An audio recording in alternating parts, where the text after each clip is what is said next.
Hola, me da mucho gusto saludarlos. Mi nombre es Daniel Mendieta Caballero.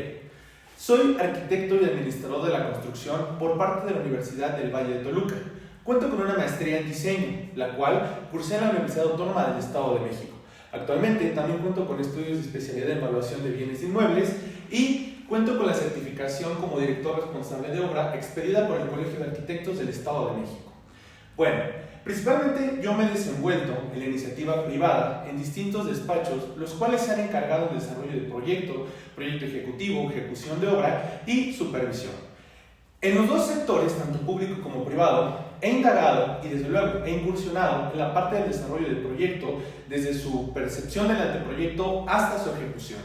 Me gustaría compartirte el día de hoy una pequeña asesoría, la cual nos puede dar un panorama cómo abordar y desde luego cómo traer una idea de lo general a lo particular. Me gustaría mucho que me acompañaras mostrándote en muy sencillos pasos cómo podemos instruir la idea para que se convierta en un proyecto. A continuación vamos a ver el tema que estamos abordando. ¿Cuáles? Principios básicos para elaborar un proyecto arquitectónico. Antes de nosotros empezar a trazar, a imaginar, debemos de contestar algo. Tenemos un problema. ¿Por qué está surgiendo esta idea? Esta idea surge por un problema. Este problema, ¿de dónde surgió? Solo tú sabrás de acuerdo al tipo de escenario. Por eso todo proyecto es distinto, ya que cada proyecto aborda un distinto problema. Cuando nosotros tengamos muy claro cuál es el problema a abordar, viene la respuesta a 5 variables que debes de considerar en tu diseño, las cuales son qué, dónde, cómo, cuándo y a quién. ¿A qué nos referimos con ello? Primero empezaremos con la primera. ¿Qué? ¿Qué vas a hacer? Este proyecto arquitectónico, ¿qué es? ¿Cómo dar respuesta a lo que tú abordas en tu problema? Después, vamos a abordar la segunda. ¿Dónde? ¿Dónde? Esta pregunta no se nos debe de olvidar en el contexto inmediato que nosotros estamos trabajando en un lugar determinado. Posteriormente necesitamos responder la pregunta ¿cómo? ¿Cómo lo vas a resolver? Es la pregunta más esencial porque tú empiezas a materializar la idea. Entonces es muy importante que tú ya empieces a vaciar tu pensamiento sobre las posibles respuestas al problema. ¿Cuándo? Recordemos que el cuándo es una pregunta de tiempo, ya que no es lo mismo proyectar hoy en día que proyectar en otras épocas o bien proyectar hacia el futuro. Es muy importante que resolvamos estas variables del diseño. Y para mí, la más importante de todas, ¿para quién? Ya que aquí nosotros encontramos al usuario, entender al usuario, empatizar con el usuario. Siempre la necesidad del usuario va a detonar todo el proyecto. Entenderlo a él, entender al usuario, es saber qué es lo que quiere. Recuerda que estamos cumpliendo una necesidad, solucionando un problema de él. Muy importante que consideres que el usuario, no nada más hablamos de personas, pueden ser cualquier ser vivo, o bien podemos entrar en otra índole de usuarios. Dependerá de ti el tipo de proyecto. Como lo mencionaba al inicio, no existen problemas similares. Me gustaría recomendarte este libro que se llama Metodología de la Investigación de Roberto Hernández Sampieri. Dicho libro nos puede apoyar mucho en la ejecución y cómo elaborar un marco teórico de investigación, pero sobre todo que indaguemos sobre las preguntas hacia un proyecto. ¿Sí? Me gustaría que lo pudieras observar, es muy buen tono. Ahora, una vez que nosotros hemos relacionado las variables del diseño, viene la idea. La idea es muy importante que la preconcebamos desde un marco legal y desde la preconcepción mental. ¿A qué nos referimos con esto? Empezaremos primero desde la idea del anteproyecto. ¿Por qué nosotros dividimos el proceso de un proyecto arquitectónico en 3 etapas? Primero tienes que definir lo que conocemos como la etapa de investigación. ¿Qué, dónde, cuándo, por qué, cómo, a quién? Una vez que tú tengas definido todo esto, vas a proceder al anteproyecto. ¿Qué es el anteproyecto? El anteproyecto es la visualización de todo el conjunto de información en una posible respuesta. ¿Y por qué hablamos de posible? Porque todavía esto no se materializa. Aquí es una etapa primordial que vamos a vaciar la idea que nosotros tenemos en nuestra cabeza, la vamos a vaciar hacia dónde. Como maestro y como docente en distintas universidades, fomento mucho el uso de la técnica del papel y el lápiz. No podemos trazar ninguna idea si no es con papel y lápiz. La sensibilidad que tú como profesional del diseño, de la arquitectura, de la construcción, te va a permitir a ti empatizar y desde luego ser muy sensible ante el espacio. Necesitas transmitir la idea que mentalmente tú tienes hacia un espacio determinado. Es muy importante que tú concibas y generes una volumetría sobre lo que estás tratando de explicar. Por ello, te recomiendo que además de esto trabajes con modelos, los cuales los modelos tridimensionales también materializados como lo son maquetas, te permiten visualizar el volumen, no nada más se queda en la idea. Recuerda que tú, arquitecto, diseñador, ingeniero o aquel profesionista encargado de la construcción, piensas en 3 dimensiones. Entonces, esto es muy importante para que nosotros no olvidemos cómo vaciar la idea que tenemos preconcebida mentalmente y que podamos vaciar en prácticamente un anteproyecto. Una vez que nosotros hemos preconcebido todo esto, podemos echar mano de algunas herramientas como lo son programas de software.